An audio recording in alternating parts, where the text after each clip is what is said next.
Yes, which is for the longest time hindi ho masyadong nare-recognize, but now they're handling the action center that we have launched, the mayor has launched last December. At dito po, nakuha natin, ito ho ang may dahilan kung bakit po naibigay din natin yung allowances na hindi naibigay for the last 4 months, yung health emergency allowances of over 2,000 na mga volunteers po natin sa COVID. Dahil po sa CDIS for 4 years, hindi ho naibigay. At sa panahon po ni Orme, nung nalaman po niya na hindi binibigay, ibinigay po kaagad yan noong December. Ano po ba? At sa marami. But all of these achievements ay hindi ho mahalaga para sa akin. Ang mahalaga are the people behind those achievements. Ang OSCA po, talagang ang OSEC, for the mayor, hindi mo alam to, pero nung umpisa natin pagpasok natin, pinakiusapan ko yung Office of the Secretary to the Mayor, kung po pwede, ay huwag muna silang mag-charge ng overtime dahil for austerity measures. At readily pumayag po yung mga empleyado natin sa Office of Secretary to the Mayor. Kahit po Sabado, nagtatrabaho ho yan at walang payment. Kaya kailangan ho nitong palakpakan ho ito dahil ito ho ang gumagawa ng payroll ninyo. Kaya ho mabilis lumalabas yung payroll ninyo dahil yung ating mga empleyado sa OSEC. At para po mabilisan natin mapirmahan. Anyway, all of this, lalong na ho yung Office of the Mayor. Asan si na Weng? Wala si Weng yata. Birthday ni Weng eh. Happy birthday, Miss Weng! Yan po, hanggang Sabado, Linggo, hanggang madaling araw, nagtatrabaho ho yan para po sa inyo, para po sa ating serbisyo sa lungsod ng Manila. But I'm sure these are all inspired by one person. Yung pong nagbigay sa atin ng inspirasyon, ang tunay na may malasakit sa lungsod ng Maynila.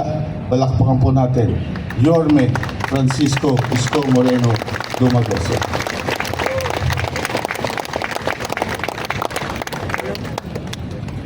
Thank you, Secretary Letlet Sarkal. Sa inyong lahat, good morning! Good morning! Isang magandang umaga sa ating Vice Mayor, mga konsihal, department head at sa ating mga kapwa-kawani na naglilingkod sa bayan. Unang araw ng taon, mukhang masarap humiga, haba nung bakasyon. But I am today still grateful to God. Salamat sa Diyos na itawid natin ng 2025. Sa atin, sa buhay natin, marami tayo naging pagsubok personal sa 2025. No?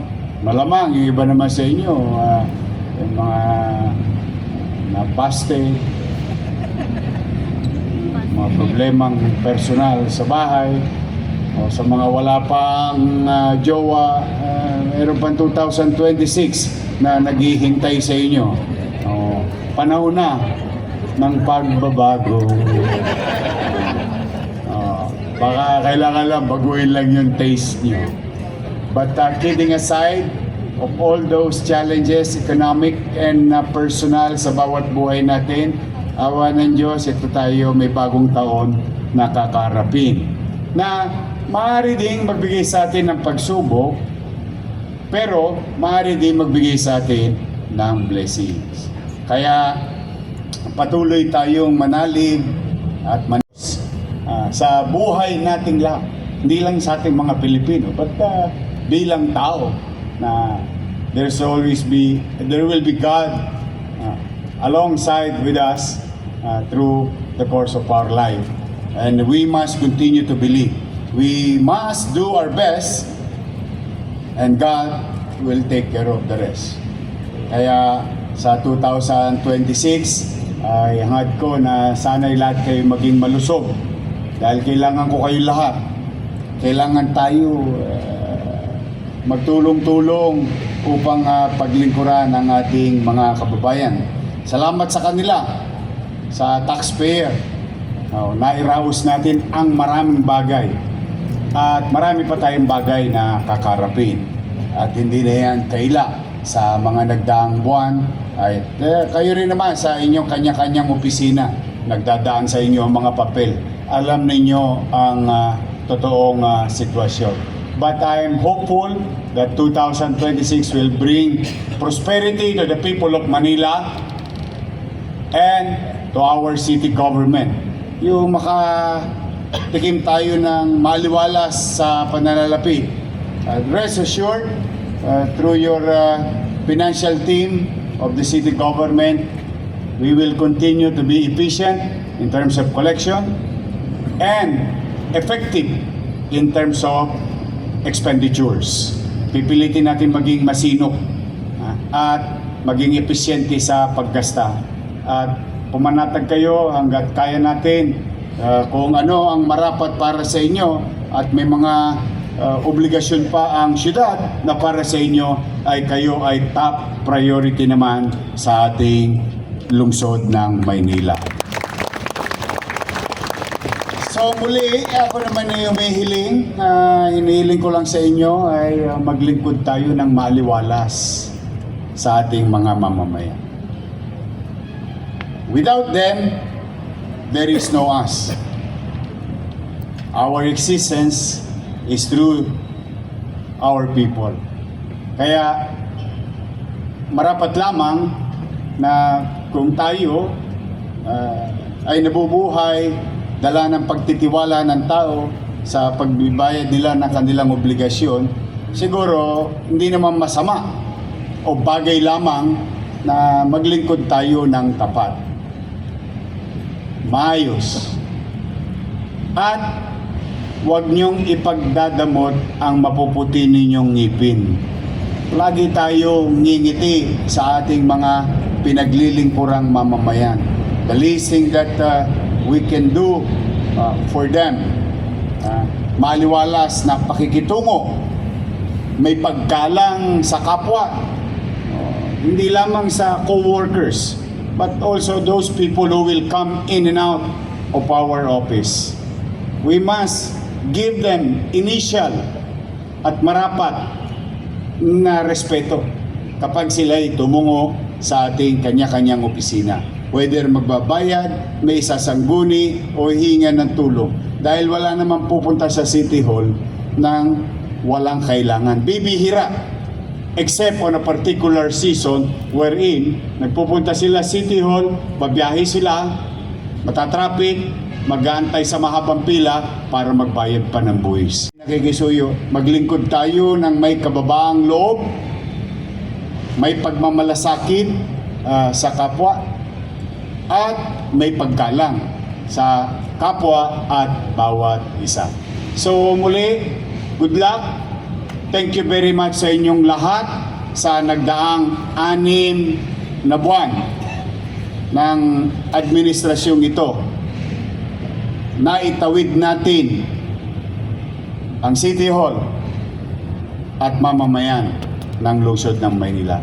Sa tulong ninyong lahat, across the city, tingin ko, makakaraos tayo ulit. And I'm hoping, and help me pray, hoping for a safe city, progressive city, peaceful community. Yan lang isama nyo na rin sa panalangin ninyo.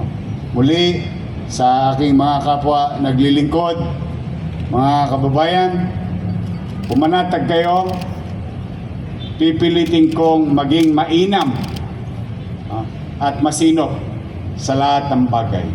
Sa aking mga kasamahan sa Office of the Mayor, pasensya na kayo.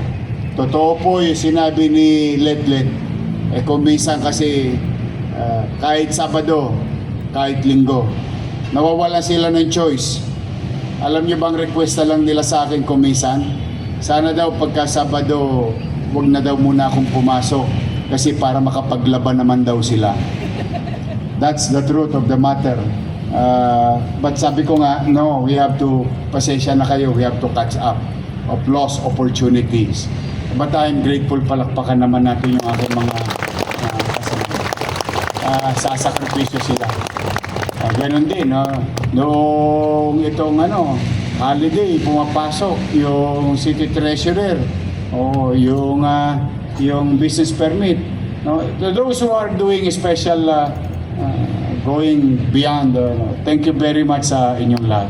So mga kapwa kawani, good morning! Good morning! Happy New Year! Happy New Year! Happy ba kayo? Oh, sabi nga nung isang sumalangit na gusto ko, happy ka. Gusto ko lagi kayo maging masaya. Basta lang, steady lang kayo dyan sa Gedli. Magbubuti ako. Magandang umaga sa inyo at pagpalain nawa kayo ng Poong May Kapal. Manila! God first. Thank you. Maraming salamat Francisco Isko Moreno Dumagoso. At sa bawat isa po na naging bahagi ng ating flag raising ceremony ngayong araw.